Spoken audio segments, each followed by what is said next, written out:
heli. What's the lowdown on this thing, Chris?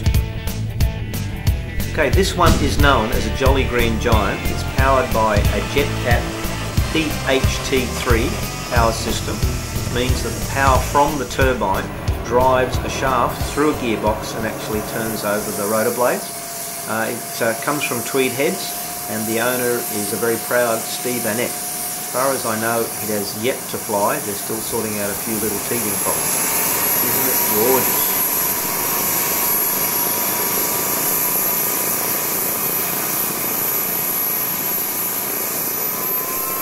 Even sitting in the cradle, the detail, beautiful.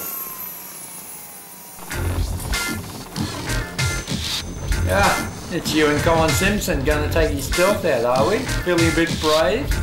What are you up to here?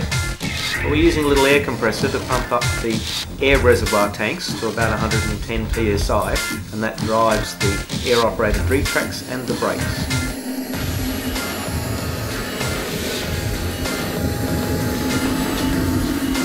This is beautiful.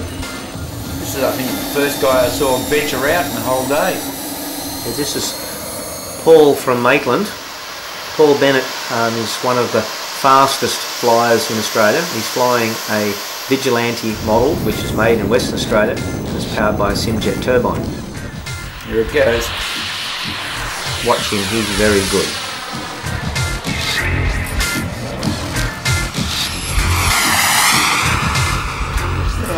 Right. Yeah, well, conditions aren't exactly ideal today. It's cold and there's a 90-degree crosswind.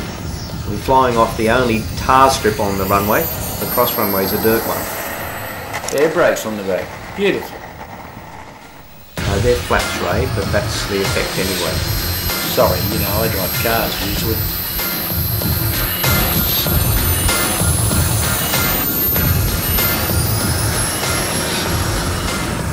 The artwork says it all. Yep, thanks mate. Stunning.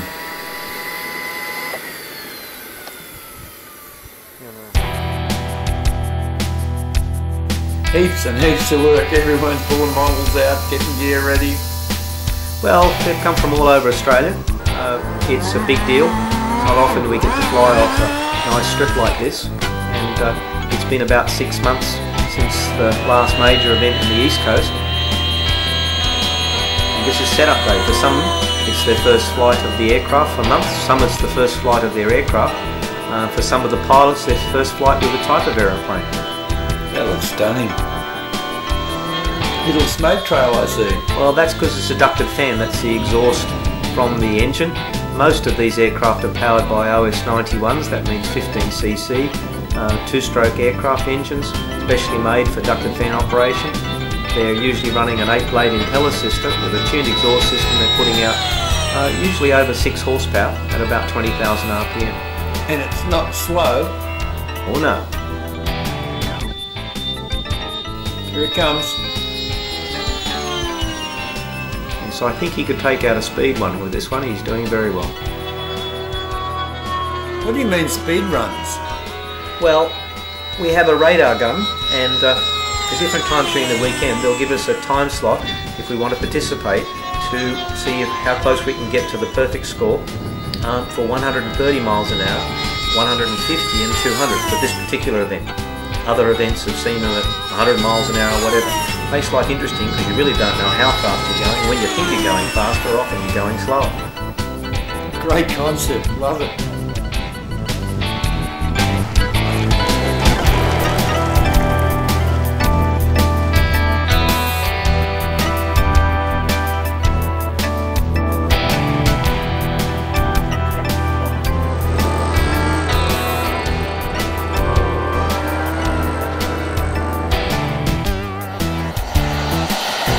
This looks nice. Whoa. Yes, this is an L-39 Albatross. The original aircraft was built in the Czechoslovakian Republic and was a trainer. A lot of people recognise it as featuring in one of the James Bond movies. So you don't have to turn with the flaps, okay? Yeah. Happy with that? Yeah. And it's Phil Giles from the Jet Flyers Association piloting this aeroplane. Just getting the hang of it. crosswinds nearly caught him there on takeoff. It's powered by a Australian-made TJT turbine made by Chris Monkley and Associates in Western Australia.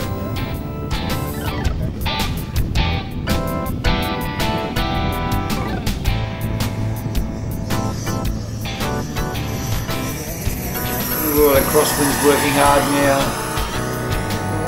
Oh, land speed's going. What they say, any landing's a good landing? Oh, if you can walk away from it, yes.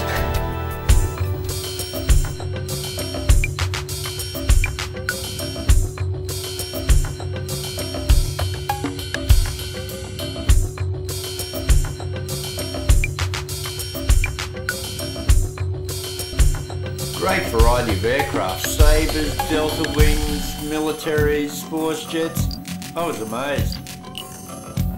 That's the power plant. You don't get to see the turbines or the power plants, whatever they are, when the aircraft are all closed up. But some of these aircraft, the sports planes, have got them hanging on the outside.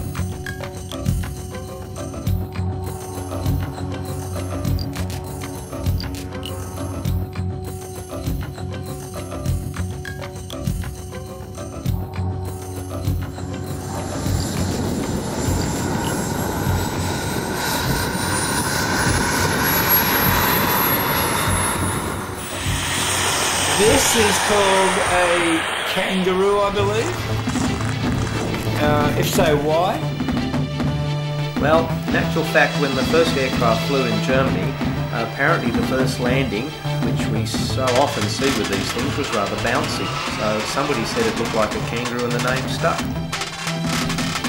It's a very popular aircraft all around the world. It's a composite construction. In other words, it's all fiberglass with a bit of carbon reinforcing. And the most popular ones now are actually pre-moulded in colour. There's a lot of them here this weekend, powered by a variety of different turbines. They can be powered by a ducted fan or even by a pusher propeller engine, but I've never seen one in that configuration. But because the engine's on the outside, it's very easy to fit a variety of different engines. Yeah, noticed that. Virtually bolt-on power plant will fly now. Absolutely. Looks lovely.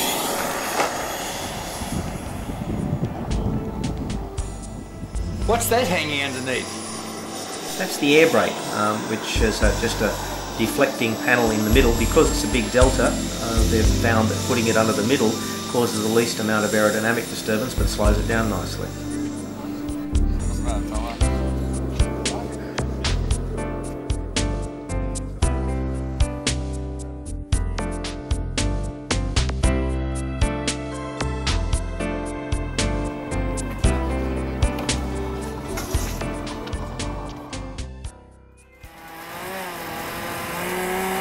Ah, the first of the Sabres. They all look so beautiful. Yes, they're very popular.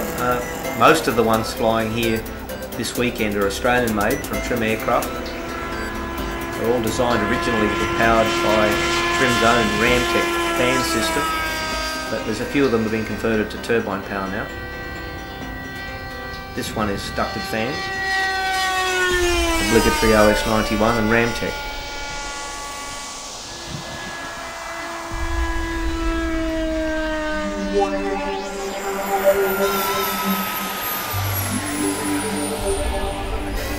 What's that? This thing came out quite quick. I didn't even see it appear, but it's off and it's up.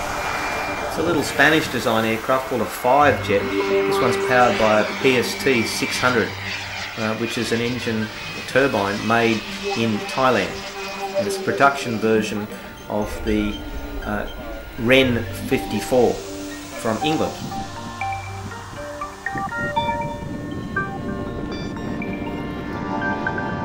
The flight's a bit abbreviated because apparently it took off with less than full load of fuel, and there's an F-86 up there that's running out of fuel in a hurry.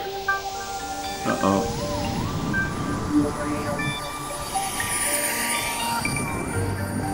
Right in that crosswind. He's down. Oh no. So is this one. Oh. How nice is that? Why would it come down as well? Whoop. Note the little covers to protect against the landing lights, which otherwise make short work of destroying an aircraft. Yeah, the Jet Flyers Association made those and covered all the ones nearby. What a great facility this Temora airport is. We will have to go in and check out that museum. Oh yeah, I've been there twice already. It's certainly worth waiting for.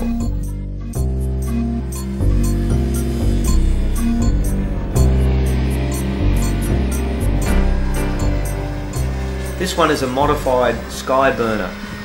The aircraft is a local design. It comes as a semi-kit with foam wings and all balls of construction, but it's got a T-tail instead of the tail being on the bottom, ducted fan powered.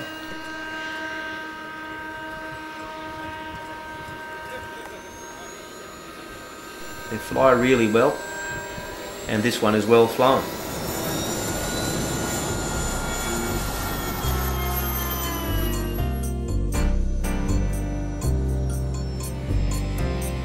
They've been nicknamed a bog burner during their early days when the boys first designed them.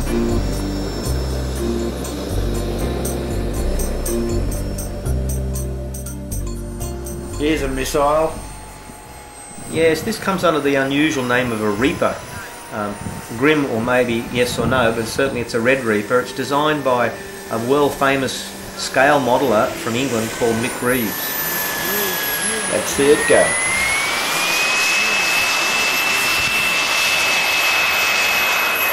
What happened here? Whoops, well he decided to wash the belly by the looks of it and he's taken off the wheel and the brake drum. That'll make for an interesting landing, I'm sure. Well, this one has a fixed undercarriage. It's just a basic platform to use an engine for, as opposed to being anything scale or remotely like it. But I think John Abrams might be a little bit concerned about putting it down on the fairly coarse gravel of the tarmac runway.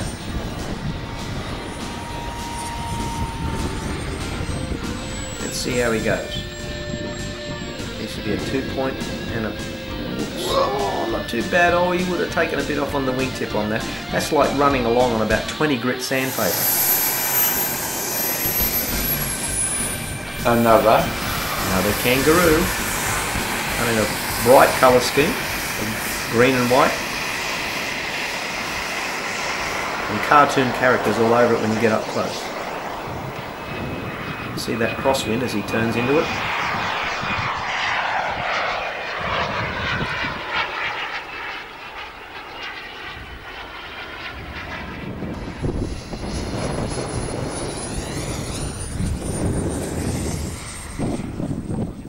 He's coming in a bit hot, still there's a strong crosswind. Look at that angle. Whoops. Oh, he missed that landing light, and he's kangarooing out into the grass, and the fence is getting closer. Whoa. Yeah, look at that wind. Look at that sock's nearly standing out straight.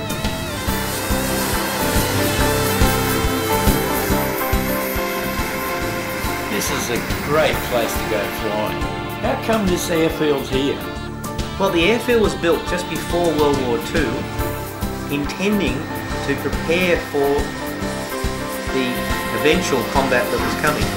And it became the number 10 Empire Flight Training School, and this was the biggest training school for pilots in the Southern Hemisphere.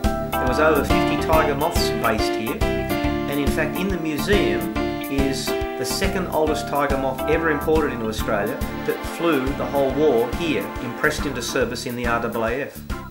Why did they pick this particular place?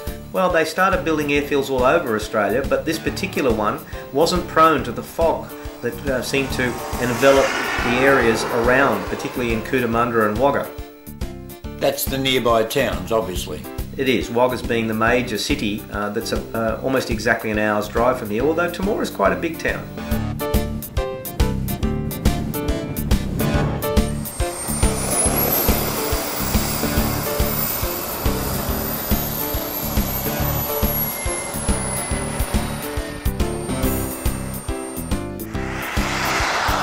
These kangaroos are popular. Oh yes.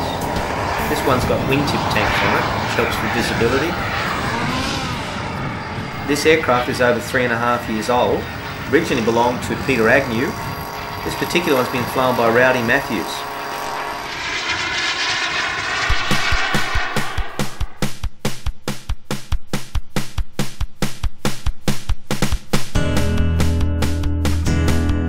Saturday morning, not such a rush, so we can actually have a bit of a look at Temora. It's a lovely town.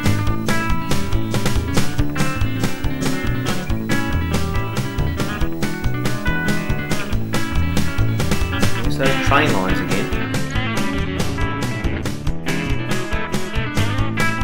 What house? Right on the airfield. Yeah, it's quite a popular area in the Temora Shire Council has been encouraging people to actually set themselves up out here, and there's a whole bunch of new hangars going in for people to accommodate their aircraft. It's cold this morning. In fact, it's a good deal colder than it was on the Friday practice day. This is the first day of the public coming in.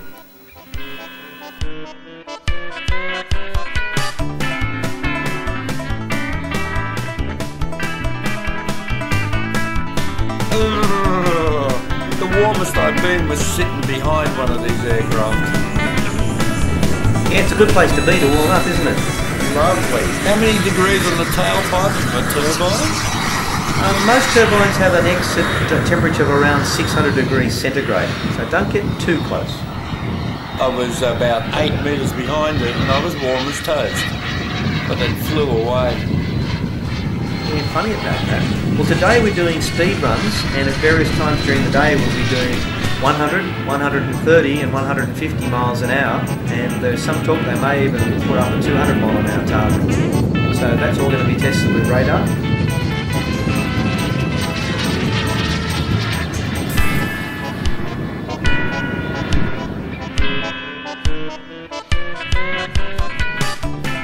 Notice the crosswind's a good deal stronger than it was yesterday.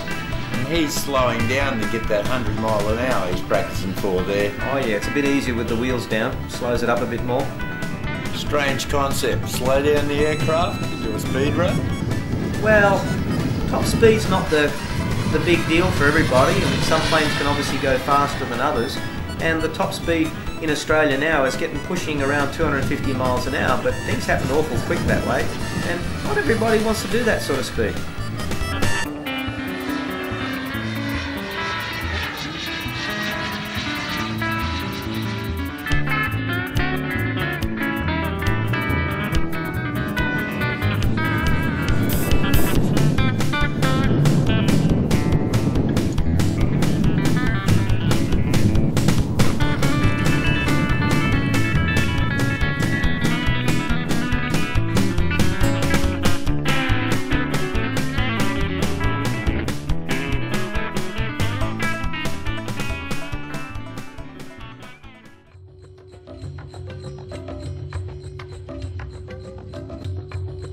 Now, this is the Rookie, isn't it?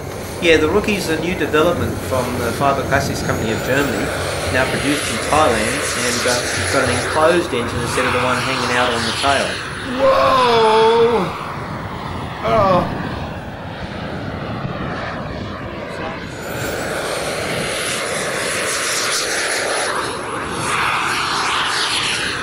It's off. Yes, well, it still has certain kangaroo tendencies, but it's actually a kangaroo of sorts with the engine enclosed.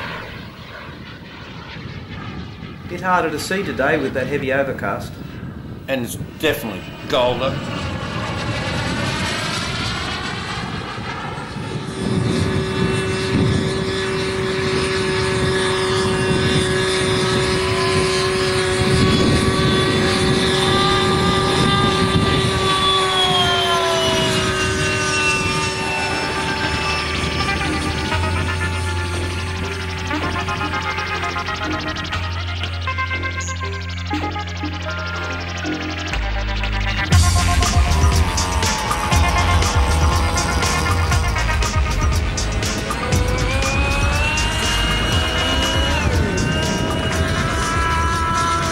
This looks like the Vigilante with another paint scheme, but with Navy written on the side. Well, there's a number of similar style of aircraft, the Vigilante, the Trim Spectre, and they're all superb flying aeroplanes.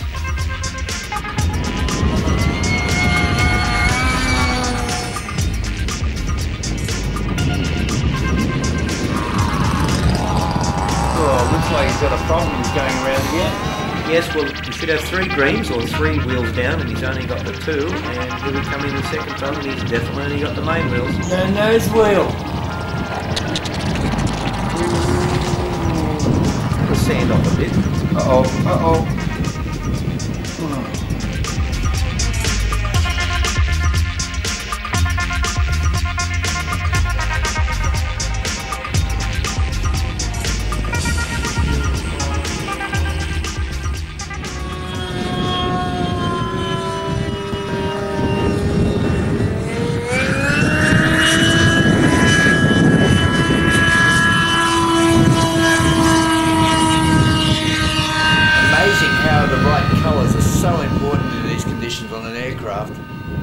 Oh yes, absolutely. Particularly the colours of yellows and reds really show up against the overcast. And just listen to that wind.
Various planes are obviously now queuing up to have a go at that speed run.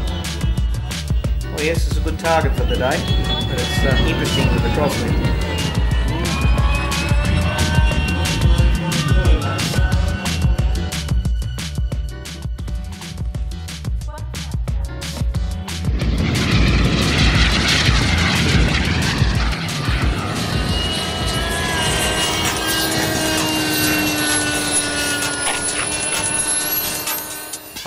Here's a bouncing kangaroo. Told you I got some good footage for you. What more need I say? Right.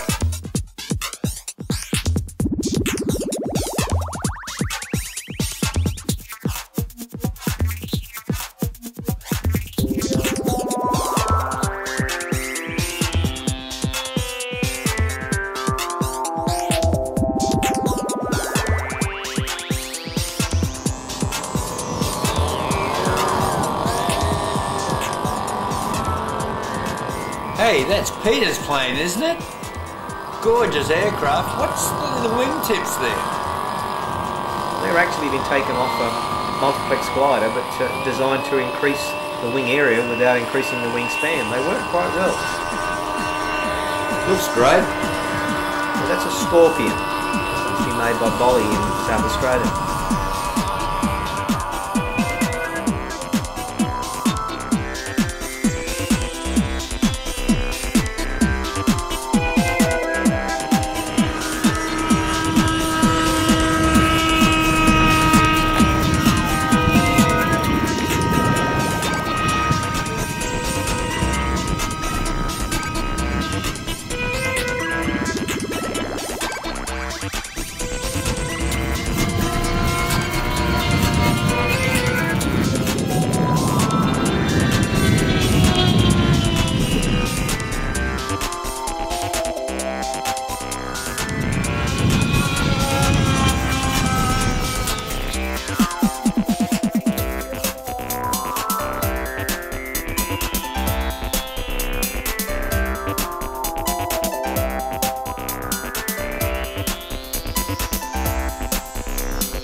Pete. Bring it down.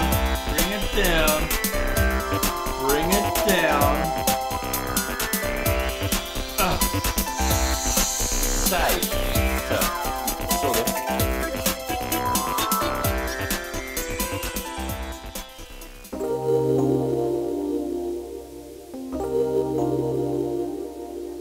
This is a Roulette's Mackie aircraft that the RAAF display team used to fly before the PC-9s came along. This particular model is powered by a JPX. It's a French-built propane burning engine, which was really the first production gas turbine model engines available. It's a few years old now.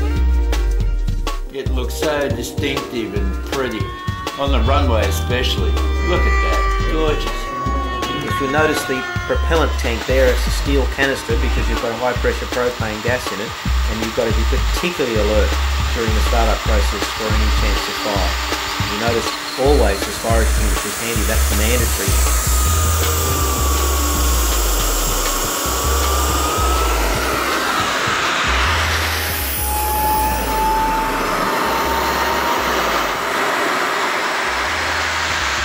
It's lovely in the high-vis colours of the aerobatic display team, doesn't it?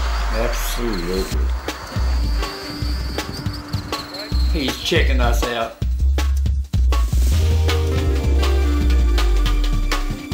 And looks so real in the air. Especially against that sky.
Very difficult conditions to land.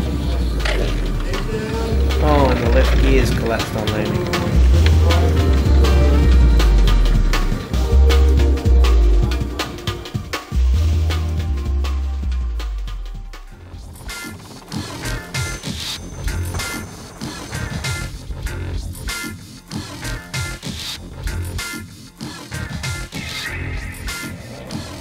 What's at the end of this rainbow? Ah, the museum.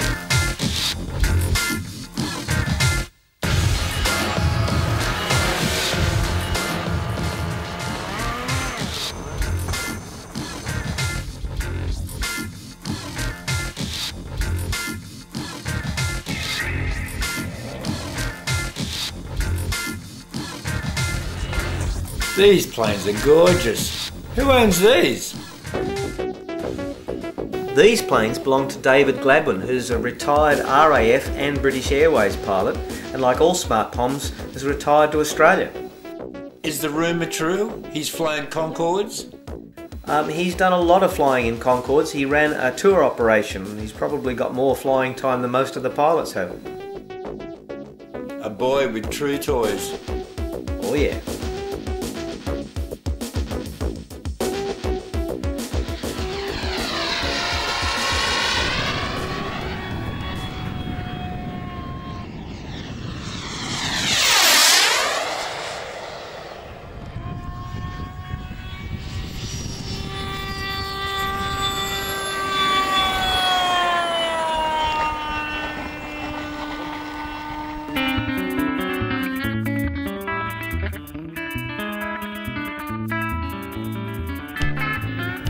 old Simpson's going to take the Scorpion out. What's this strange bird all about? Another Australian designed and manufactured aeroplane. Fiberglass fuse, foam wings, covered in balsa, skinned in fiberglass, lightweight cloth. This one's powered by an OS91. It has a Ramtech fan system, retracts of course, and flies very well. Works a bit better when we can pump the gear up, but we're doing a speed run, so let's see what we can do with the wheels down.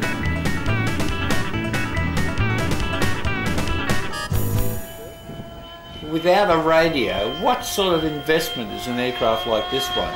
Obviously it's not as expensive as like the F4 and the Phantom. Well, that's true. The engine package in a two-stroke powered ducted fan is in the order of around $1,000 to $1,100 depending on the fan brand and the exhaust system, whereas your turbines start at about $4,000.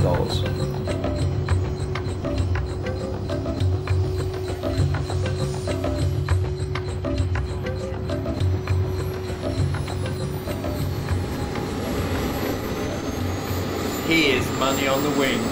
What's this? This is a sports version, an ARF aircraft made by Fiber Classics people again, and this one is called a Eurosport, and it's a sports version of the NATO's frontline fighter now, the Eurofighter, and this one's got smoke system.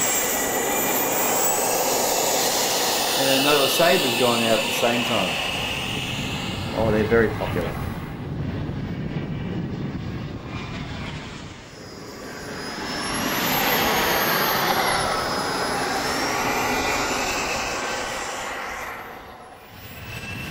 And who's flying this Eurosport?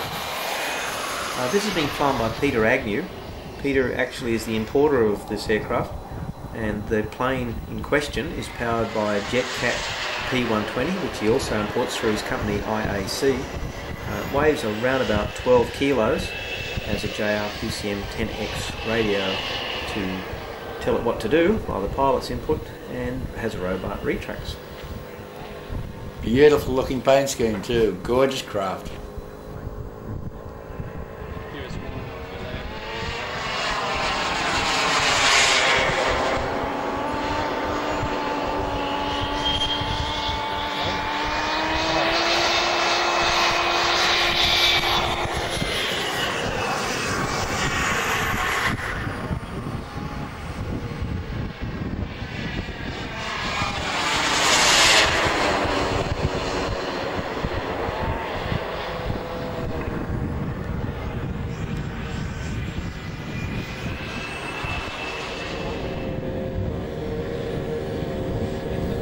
Oh, nose wheels not locked. We really have a problem with nose wheels this weekend.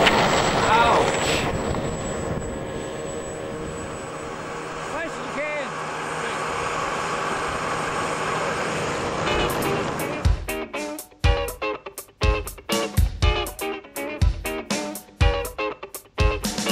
What's with the surgicals hanging out of the aircraft? Okay, they're known as hemostats. They're a surgical tool, and it's used to pinch the fuel line so that the tank won't flood the engine before start. And this one's fitted out with an OS91 driving a Australian-made Ramtech fan system. And the aircraft is done up in the colours of a Utah, USA-based F-86 Sabre. We're still getting used to the ground handling. It's only had one flight on a Friday. So today's colder, a little bit windier, but it's actually cleared a little bit now.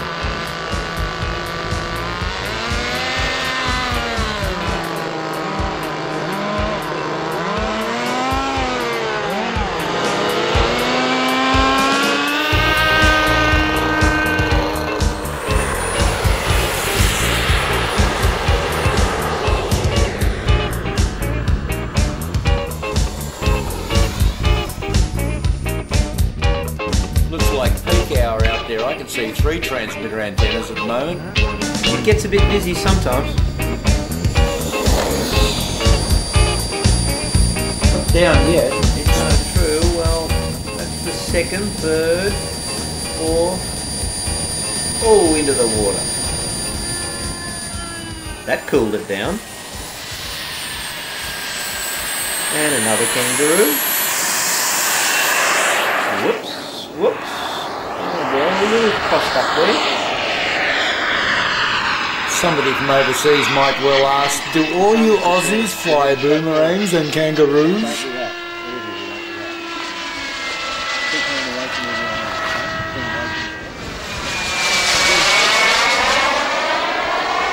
For Skyhawk on the 1960s. Yes, think so.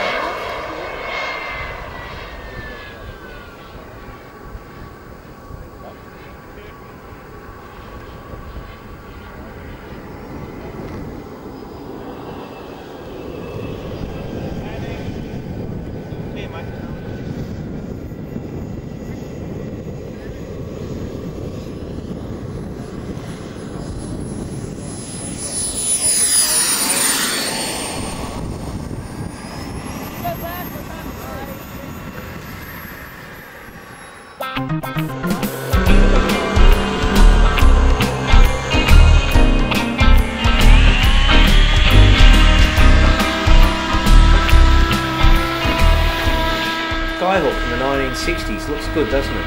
It's a bit crossed up there. Uh-oh, not good. Oh no. Oh, she's bouncing along on its wheels. Here comes the fence. Well, we just want to check out which direction the wind was going.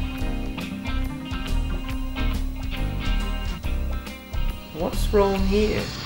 Oh, Gladwin's pumped it up too hard and blown the undercarriage straight out. Look at it. This is a beautiful BDM F86 Sabre powered by a PST 600. The wheels are sort of down but not where they're supposed to be. Oh, nice landing. There was a few things fell out the belly then. Look at the damage.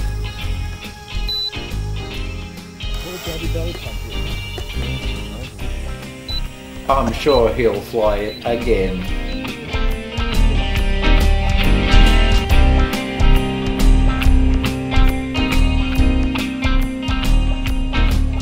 And it looks like he's completed these runs with the aircraft. The wheels are down and about to taxi into a nice landing.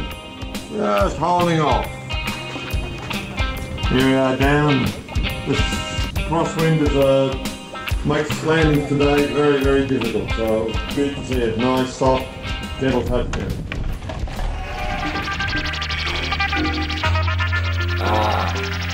A nice big parade of expensive RC aircraft.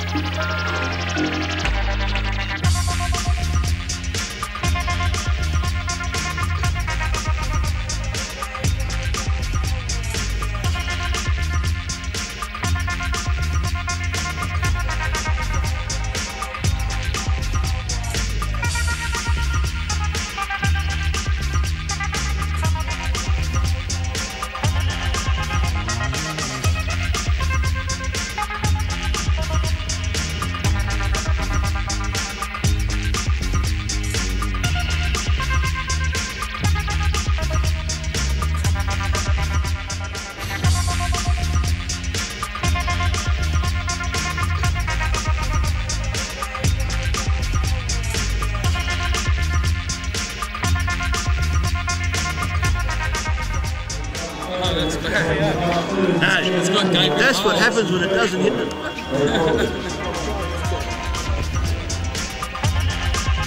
This is the innards of Steve Arnett's aircraft, and what we're looking at here is two JR multi-boxes to the right which mix channels, and behind that a very unique system called the Powerbox 40/24, which offers a regulated power supply and a distribution center in that big box there right at the top of the screen. Down the front we have the servo control for the front canards. This is another one of the ARF Eurosports. They come in three colours: primary yellow, primary blue or primary red. This one is powered by a JetCat P160, has an all-up flying weight excluding fuel of about 22 pounds, has Robart retracts and is controlled by a Futaba 9-channel radio.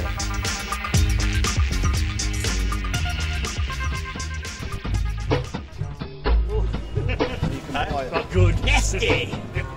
Hello, Mr. Woods. Mr. Murray Scott doing the commentary this weekend, though, sir. The Murray Walker of RC Jets, Mr. Murray Scott.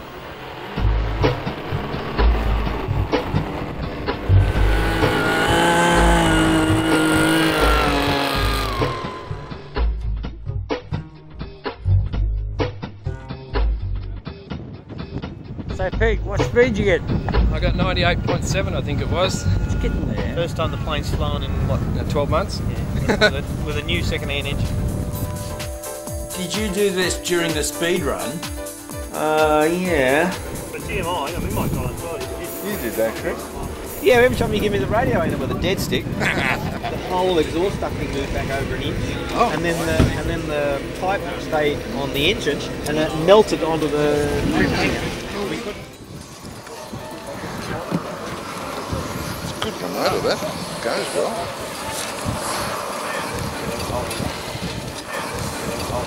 Mouth to mouth. Still won't go. It helps if you have a degree in Occupational health and safety. well, probably better off if you're bloody cardiac surgeon.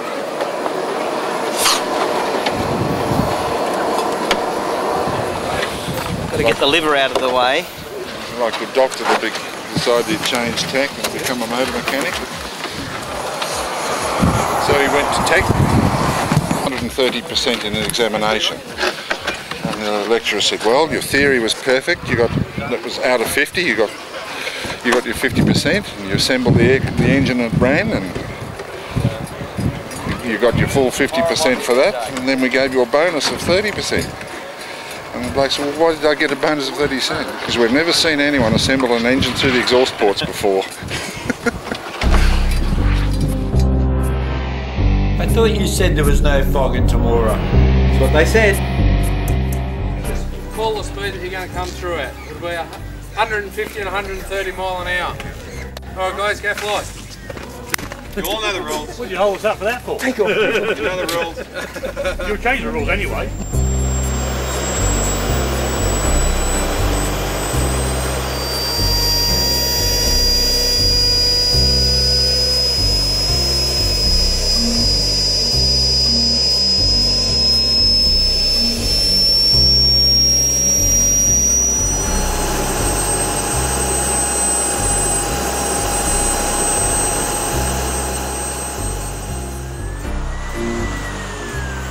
John's rebuilt the Reaper and he's out for another flight.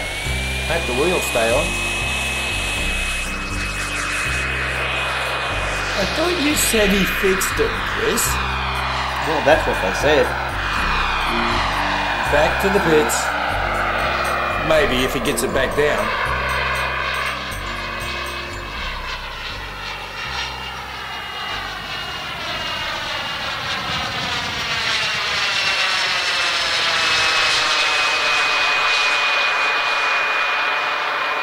Whiteout. What a low ceiling. Just as well it's red and white.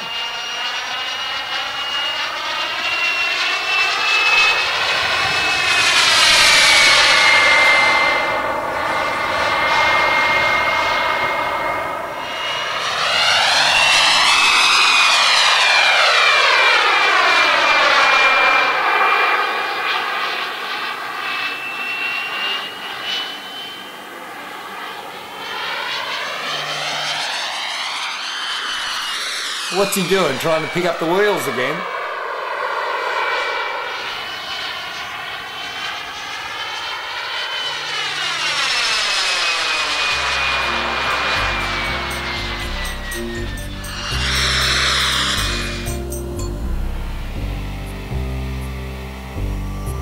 This is powered by a PST 600 and now we're trying to do a one-wheel landing.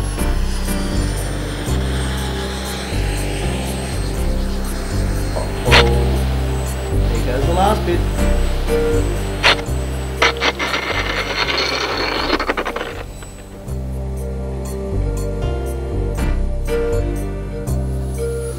Did we get the other brake? I got it all.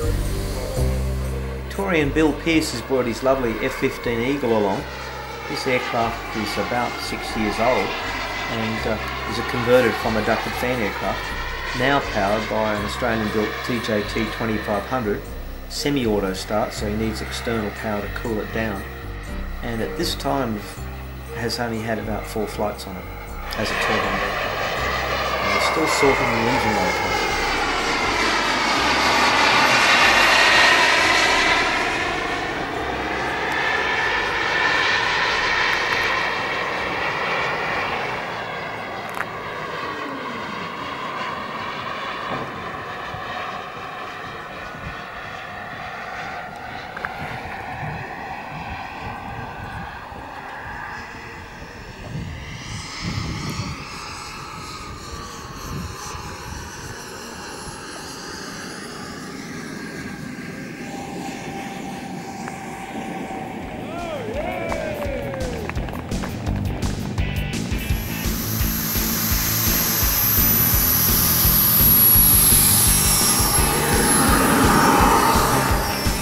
Close this one.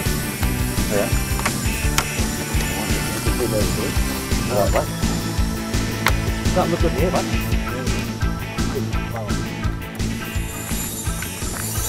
It looks close, doesn't it? It looks like the right spot where the engine is compared to the fire.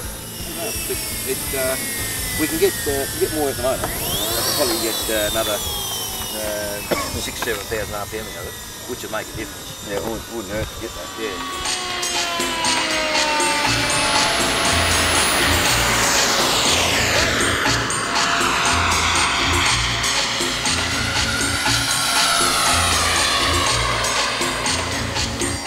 Joe Matthews. How does he stand there with those shorts and short sleeves, and I'm freezing just looking at him. I think he's got past that point, he's got no feeling. And Joe always wears shorts. This is a Kangaroo powered by a Ram 750 with auto start and the optional wingtip missiles as opposed to drop tanks.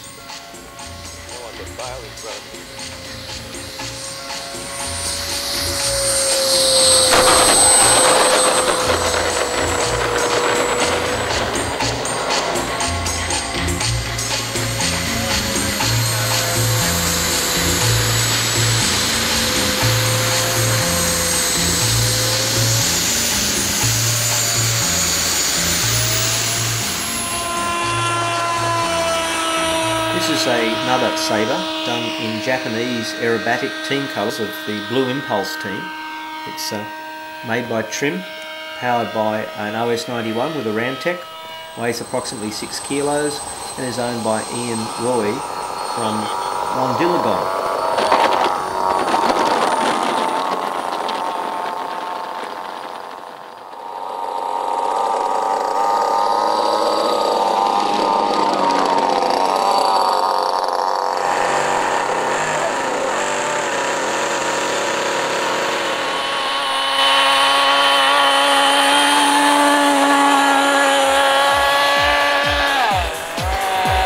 Strange way to try and get an aircraft off the ground. That was definitely a will I won't I take off, wasn't it? This is yet another of the popular Ramtech OS powered Skyburners with the modified T-tail.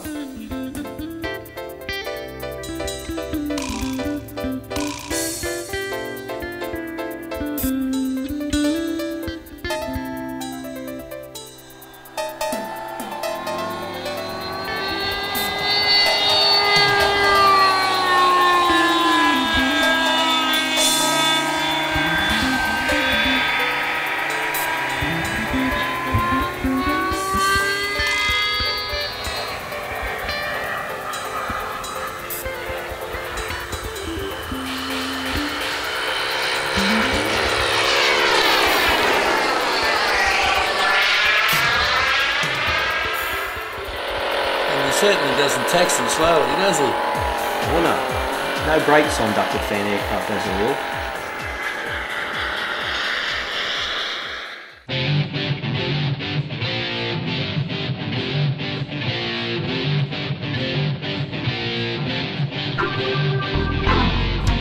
This is something almost completely different. This is a Jaguar, formerly a frontline RAF and NATO aircraft, owned by Jeff Sparks from Sydney. This is a little different. The aircraft is built from balsa wood, and Jeff designed it himself from a 1/72nd scale plastic model. He assembled the plastic model, cut it crosswise into various sections with a razor saw, put those sections on the photostat machine and enlarged it tenfold.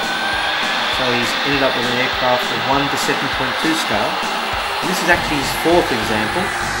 The aeroplane is now powered by a JetCat P80. Originally he powered it with a PST, but found that the 9 kilos of weight was a little bit much for the little PST.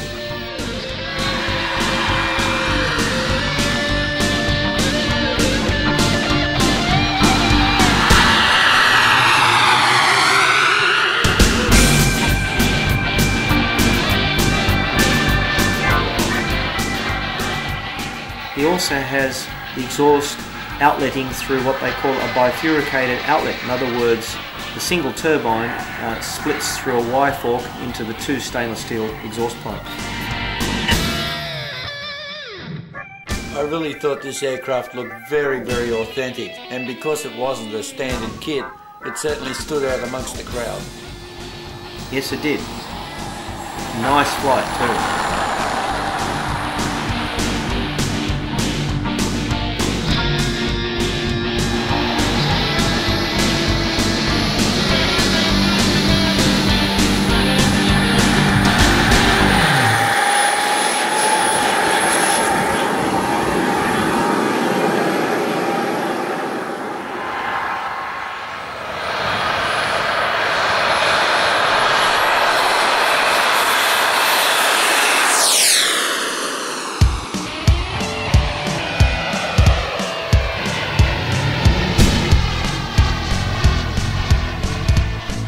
This should be good.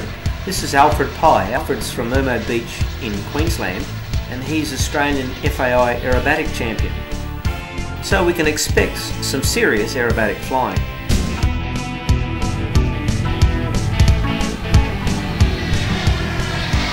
Here we go, undercarriage still down, roll, dirty roll to invert it.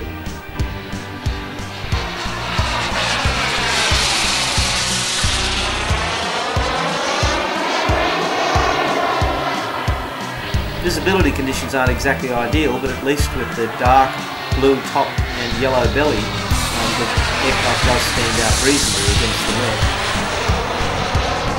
That's 2 minutes, mate.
This definitely seems to be the weekend for it. Talk about undercarriage problems.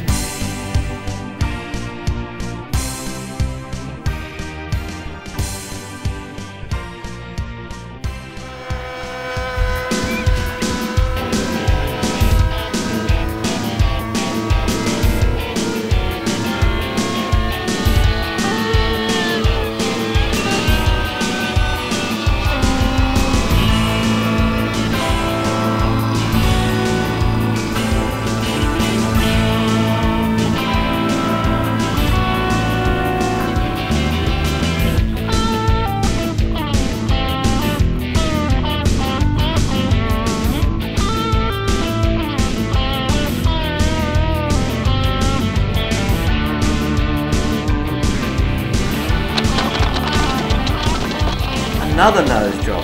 Geez, we'll need a few band-aids. This is different. This is a de Havilland 100 Vampire, done in Australian RAAF colours. A78-3. This particular aircraft, built by Norm Barclay from St Kilda in Victoria, is powered by a Ram 750 turbine, has an all-up flying weight of about 23 pounds.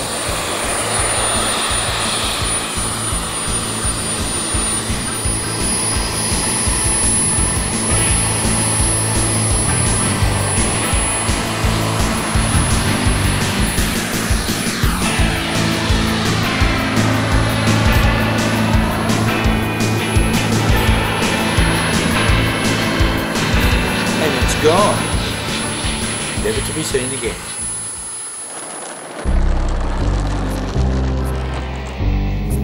And now we have the Grand Parade presentation for the public.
Come on fellas, let's squeeze them all together for the obligatory photo shoot.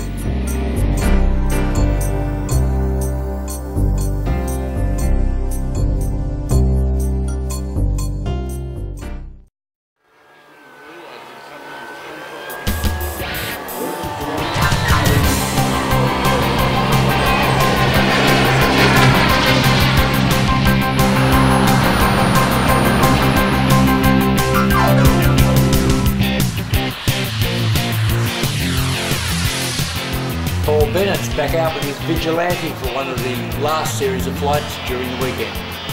Hey, I'm starting to work out who these guys are.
mate.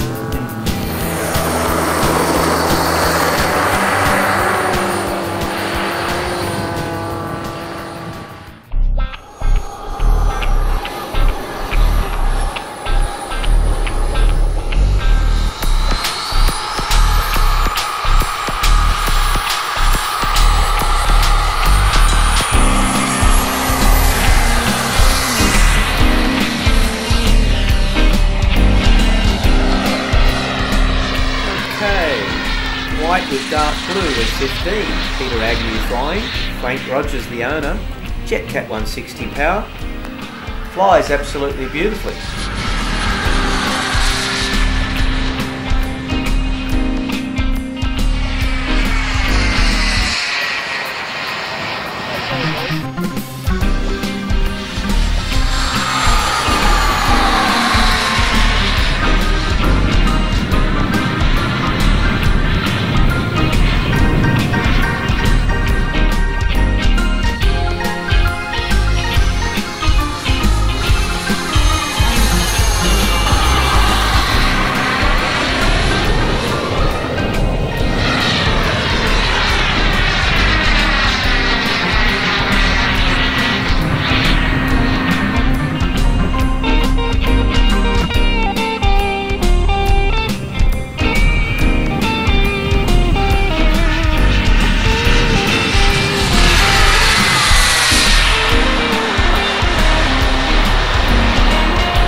Gear down, low pass, just to make sure they all gear down and locked.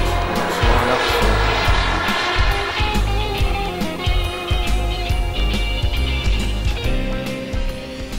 final approach and landing. Ooh, lovely landing. Air brake goes up, slows it down a little bit more. Narrow track undercarriage makes it a little bit tippy.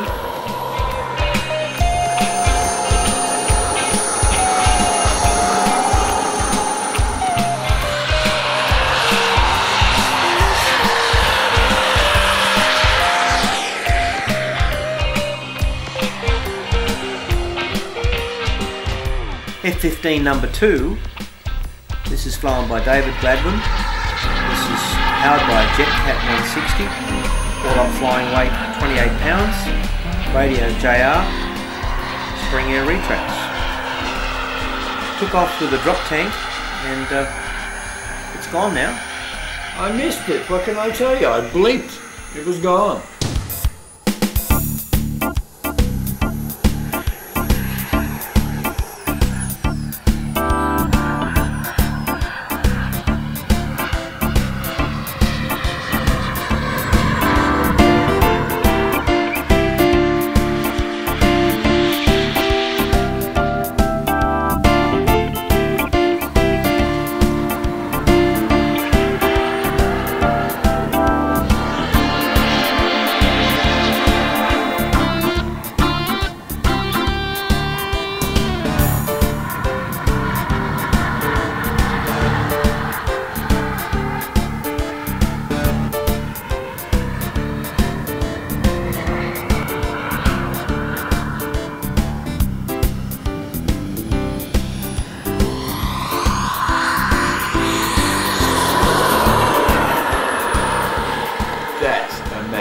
Magnificent landing. You can certainly tell this guy has flown full-size aircraft.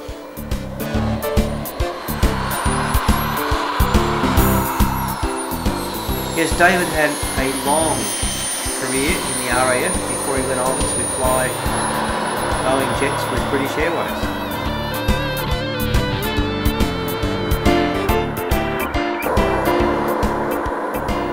That aircraft absolutely looks magnificent.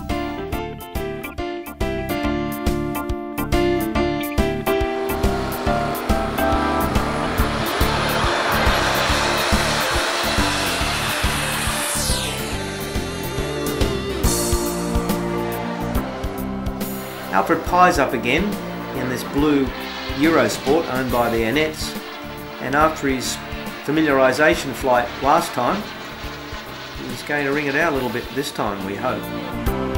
By this stage in the weekend, I was getting pretty sore eyes, but I certainly wasn't going to blink while Alfred had this aircraft in the air. I knew we were in for great flying.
Very obvious on this low pass is the whip antenna, which is so prominent on so many of the jets.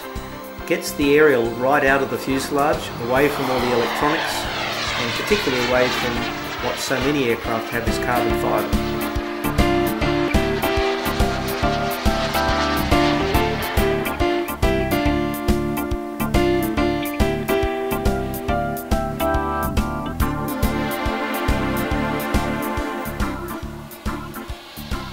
Wheels down, check, 3 greens.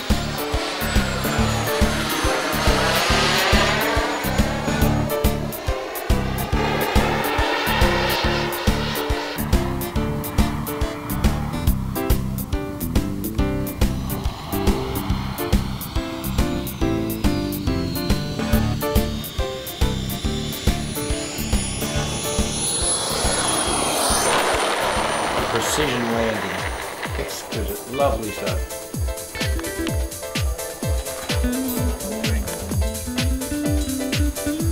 Hello. Hello.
heads off, mate. Alright. You ready? Well done. You're well. See you next time. You did that for me. Thanks No trouble at all, mate. Want help, you just let me know. That'll be right now, mate. It'll be cool enough. We complete our 3-day weekend at Temora with the presentation. Travelled so far to attend Temora RC Jets. A little unfortunate about the weather, but we've still got plenty of flying done anyway. Firstly, I'd like to get Fabio Giacomo up here. Fabio's had a huge role in making this happen. He's done everything in his power to make it happen, and I think we should take this time to thank him. Thanks, Fabio. On behalf of all of us, thank you very much. Thank you very much. I'll have to declare it. Secondly, I'd like to get Kenny Love. He's got this lovely museum that I hope we've all put in there and have a good look. He runs it in there and he's got a fantastic museum to look after. Thanks, Paul. Yeah, thanks Kenny. Yeah, by the way, Murray's been collecting these over the last few jet meets, and we take no responsibility for the liver problems you may have later on. Friends like that, who needs enemies? Best sport jet goes to Adam Gray's rookie. Adam, congratulations. Thank you, Brandsy. Job well done. Straight to the camera. Thanks for attending.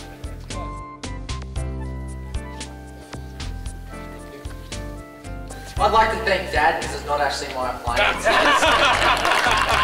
Don't tell everyone. Don't even admit to that. That's for the best turbine jet. Goes to Steve Arnett with his Eurosport. Yeah, thanks very much. This is our first jet, mate. First jet. It's been well organised. Thanks to everyone. Best landing goes to Joe Matthews with his Kangaroo. Don't give him a trophy, give him a pair of long pants. Cover the man up. If he bought long pants, he wouldn't be able to afford modelling. Yeah, just thanks to everybody. It's a great venue and great planning, great friendship from everybody, but unfortunately there's one thing you can't plan for. Terrific. Thank you. Thank you. Alright, the next one goes to the best Uncle Fan jet, and it goes to Chris Hebbard with his F86.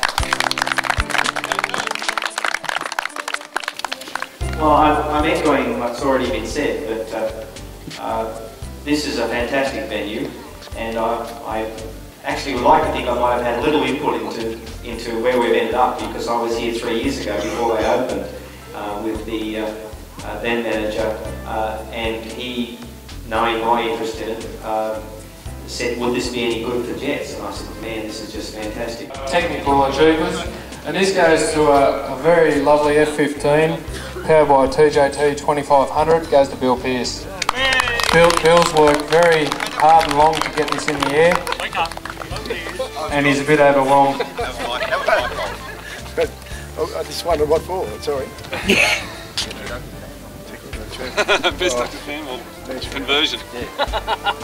Thanks very much. I wasn't expecting this, but I mean, we worked a lot of hours to get the plane transformed from a duck and fan to a turbine. Best scale jet goes to David Glenwood with his F4 Phantom. But I'd also like to extend my warmest thanks to Kenny Love and the Temora Aviation Museum, because this facility, and as you know, I've been to most of the big jet meetings around the world, they don't come any better.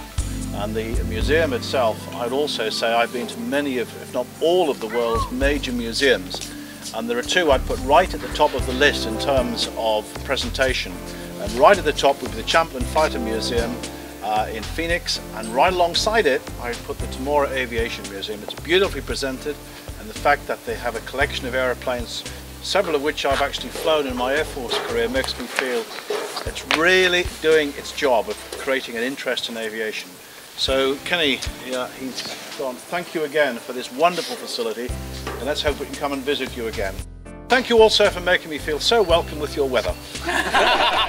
Thank you very much. Paul Bennett brought the Eugene's Skyburner through at 99.8 mile an hour. Next target speed was 130 mile an hour, goes to Ricky. for 150 goes to Richard Mudge. He came through at 149.9. Just couldn't quite do the 150. Thanks very much to all the people that helped to get this lovely site up and going. And thanks to the crowd.